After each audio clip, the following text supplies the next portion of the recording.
ಆರೋಪ ಮಾಡೋರೆ ಈ ಕ್ಷೇತ್ರ ಶಾಸಕರು ಅವ್ರಿಗೆ ಒಂದು ಸಣ್ಣ ಮಾಹಿತಿ ಕೊಡ್ತೀನಿ ಸ್ವಾಮಿ. ಬರೀ ಒಂದು ಅಡುಗೆ ಮನೆ ಉದ್ಘಾಟನೆ ಮಾಡೋಕ್ಕೆ ನಿಮ್ಮನ್ನ ಆಹ್ವಾನ ಮಾಡಿಲ್ಲ ಅಂದ್ಬಿಟ್ಟು ವಿಧಾನಸಭೆ ಅಕ್ಕಿಚಿಂತನೆ ಮಂಡನೆ ಮಾಡಿ ನೀವು ಸಸ್ಪೆಂಡ್ ಮಾಡಿಸಿದ್ರಿ. ನಾವು ಆ ಥರ ದೇಶದ ರಚನೆ ಮಾಡ್ತಾಯಿದ್ದೀವ? ನೀವು ವಿಧಾನ ಪರಿಷತ್ತಿನ ಕರೆದಿದ್ರಿ, ಕೊಟ್ಟಿದ್ದು ಆ ಚೆಕ್ಗಳು ಬಡಿಸಿರೋದು ಯಾರ್ರೀ?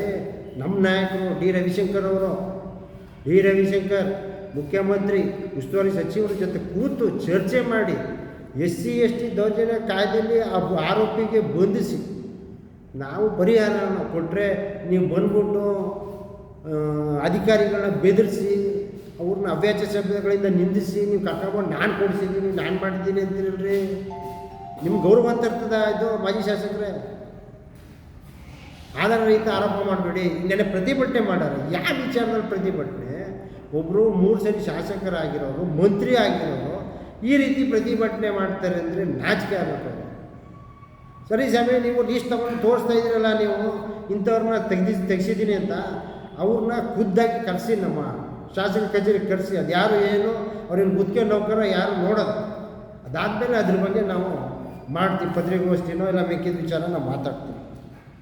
Okay, thank you.